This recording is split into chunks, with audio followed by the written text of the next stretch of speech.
हर खबर पर होगी आपकी पकड़। डाउनलोड कीजिए एबीपी लाइव ऐप। नमस्कार, एबीपी न्यूज की इस खास कवरेज में आपका स्वागत है। राम मंदिर अब लगभग तय हो चुका है कि 5 तारीख को भूमि पूजन होगा।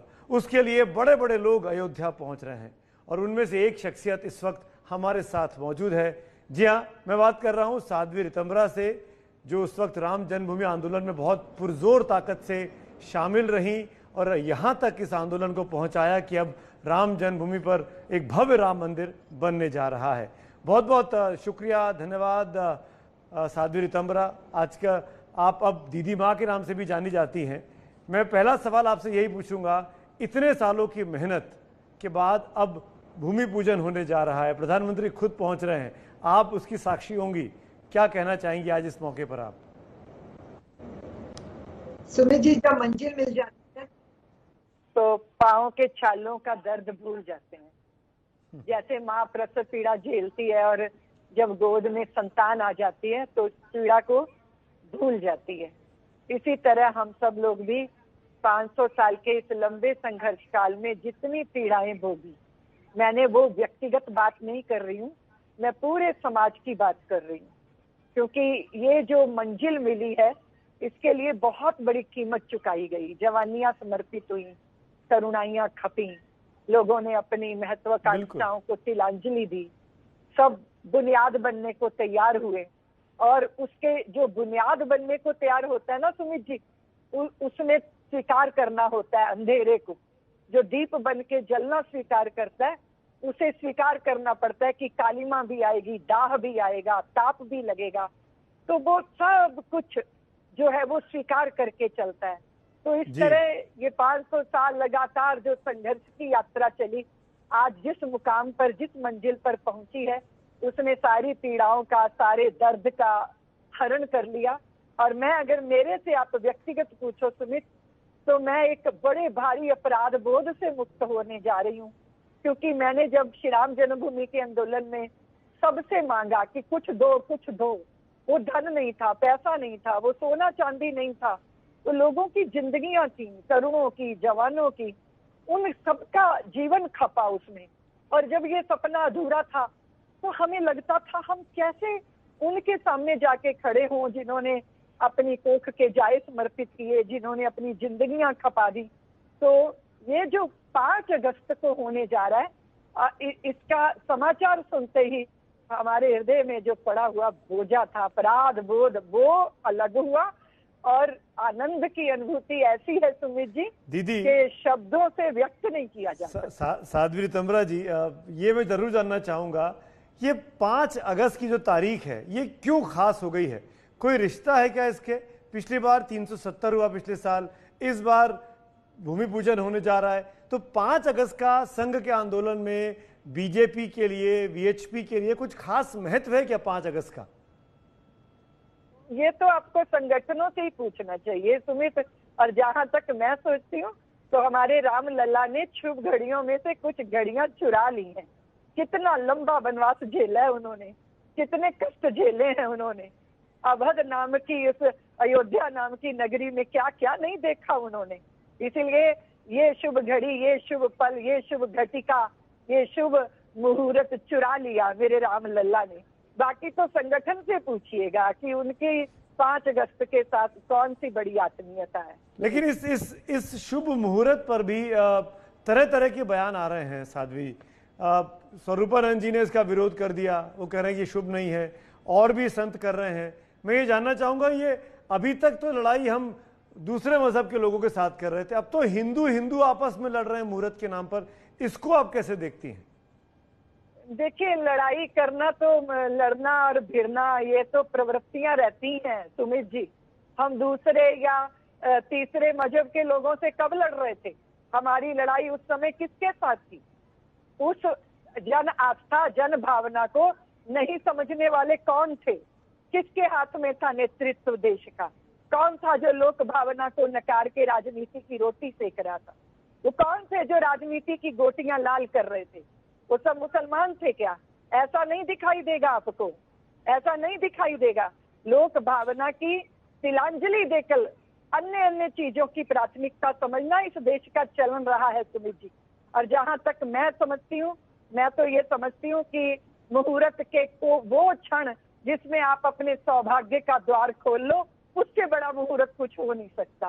लेकिन ये चीज मैं जरूर जानना चाहूंगा कि शंकराचार्य स्वरूपानंद जी ने ऐसा क्यों कहा, ये मैं आपका इसका विश्लेषण जरूर चाहूंगा कि आप करें। नहीं, मैं नहीं कर पाऊंगी, बहुत छोटी हूँ, अयोग्य हूँ, और इतने बड़े व्यक्तित्व उन्होंने जो कुछ कहा है उसके बारे में टिप्पणी करना भी मुझे शोभा नहीं देगा सुमित जी, बिल्कुल उचित नहीं है। इसका उत्तर मैं नहीं दे सकती, लेकिन ये जरूर कहूंगी कि जो होने जा रहा है वो बहुत अद्भुत है, सुंदर है। ठाठ, अभी आप इल्जाम लगाते थे कि कब तक ठाठ में रहेंगे रामलला। अब रामलला के लिए ठाठ सा राज दरबार बनने वाला है, बहुत भव्य मंदिर बनने वाला है, जिस तरह का मॉडल सामने आया है। लेकिन मैं ये जरूर जानना चाहूंगा आपसे इसको, क्योंकि आप राजनीतिक तौर पर भी टिप्पणियां करती रही हैं साध्वी जी, इसलिए मैं आपसे पूछ रहा हूं। असदुद्दीन ओवैसी साहब ने कह दिया कि प्राइम मिनिस्टर को वहां नहीं जाना चाहिए पीएम की हैसियत से, वो जाएं तो हिंदू धर्म के अनुयायी होने के नाते जाएं, पर प्राइम मिनिस्टर के नाते ना जाएं। क्या पीएम नरेंद्र मोदी का भूमि पूजन में जाना जायज है? इससे बड़ा सौभाग्य उनका क्या होगा।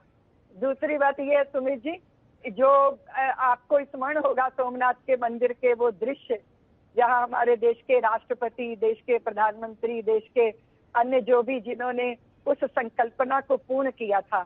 ये देश के प्रधानमंत्री जो होते हैं वो धरती आसमान के नहीं होते, वो जन के होते हैं, लोक के होते हैं।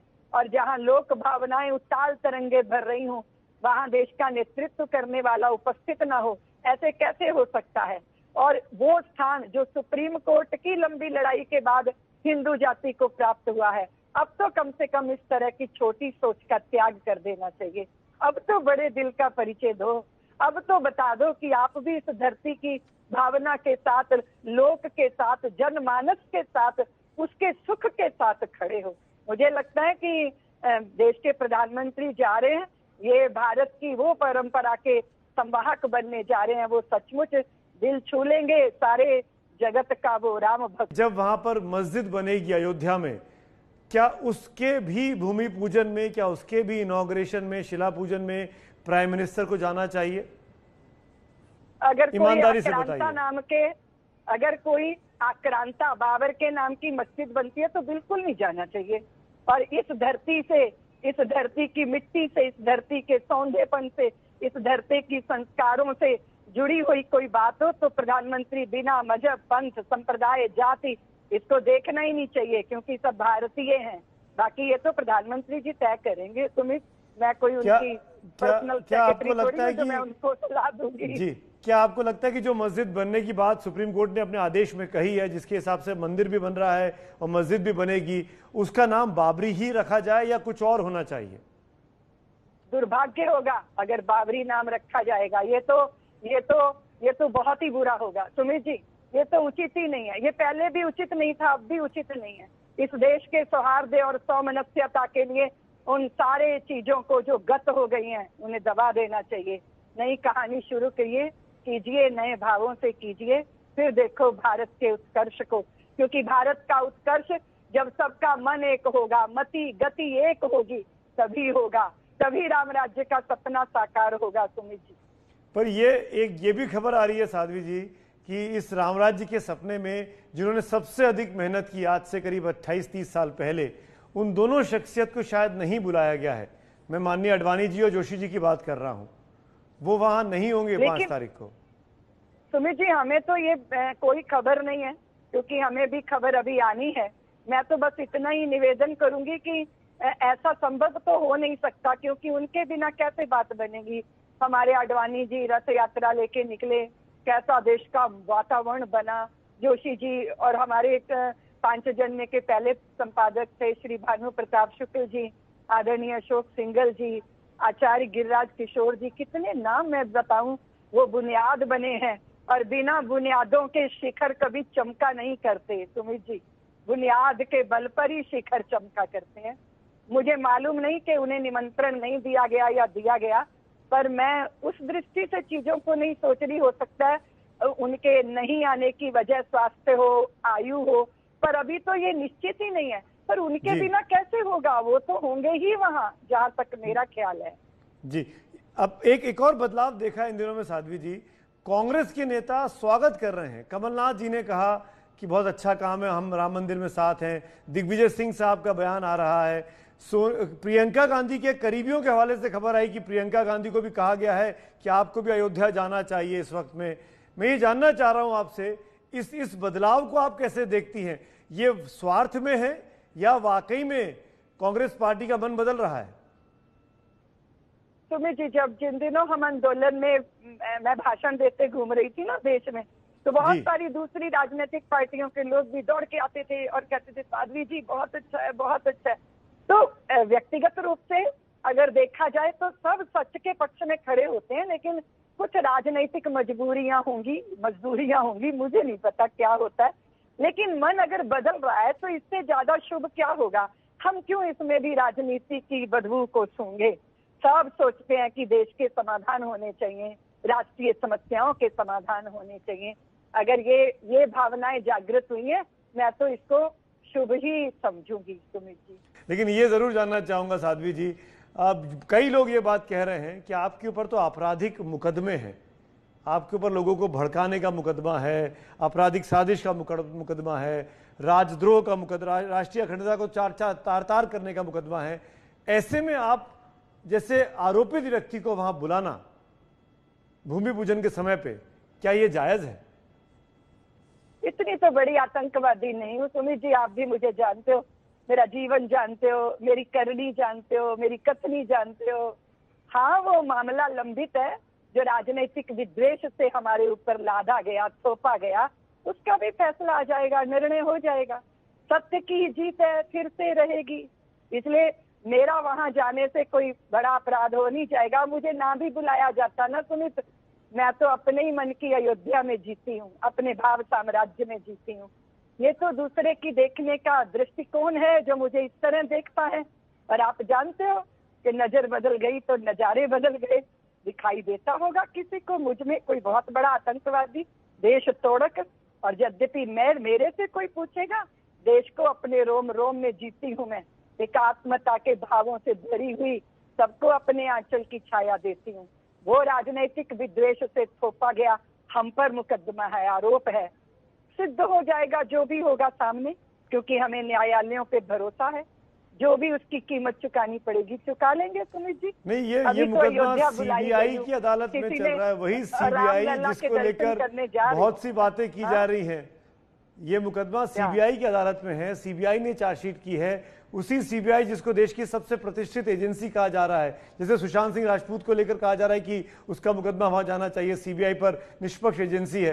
तो एक सीबीआई जैसी निष्पक्ष एजेंसी आप पर इतने गंभीर इल्जाम के तहत मुकदमे चला रही है, आपको लगता नहीं कि मामला वाकई में संजीदा है और इस वक्त आपको दूर रहना चाहिए इस कार्यक्रम से 5 तारीख? मुझे कोई मामला संजीदा नहीं लगता सुमित जी।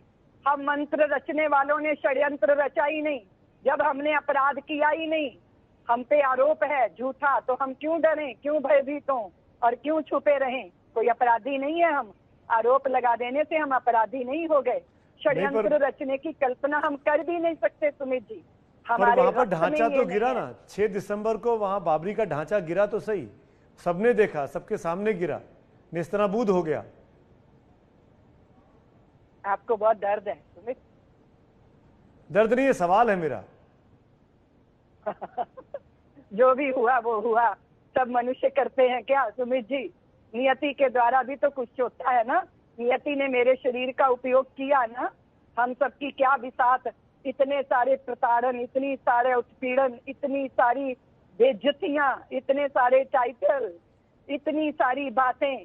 आप सभी लोग भी जब भी बात करते, किसी ने, मैं स्वामी रामदेव जी के मंच पे गई तो चैनल पूछ रहे थे कि ऐसी अपराधनी के साथ क्यों खड़े हुए हो, ये सब झेला अपने देश में और वो घूंट पिए जहर के। लेकिन ये बात सत्य है कि हम अपने आप में स्पष्ट है, ना षड्यंत्री है ना भेद करते हैं, सबको अपना मानती हूँ मैं। आज वात्सल्य का कार्य कर रही हूँ, कितनी मुस्लिम बच्चियां मेरी आंचल में छिपी बैठी हैं, सबको संभालती हूँ, सबको प्यार बांटती हूँ, स्पष्ट हूँ अपने आप में। इसलिए मैं अपने को अपराधी अनुभव नहीं करती। 6 दिसंबर को जो हुआ वो ईश्वर के द्वारा निश्चित की गई व्यवस्था थी, क्योंकि 5 अगस्त को उसमें भव्य मंदिर का पुनर्निर्माण किसी पार्टी का एजेंडा नहीं है, मेरे राम लला की ये योजना है जो तो संपन्न क्या होनी चाहिए। बहुत बहुत धन्यवाद साध्वी ऋतंबरा, दिल खोल के आपने बात की, हमेशा की तरह। अच्छा लगा आपसे बात करके, बहुत बहुत धन्यवाद।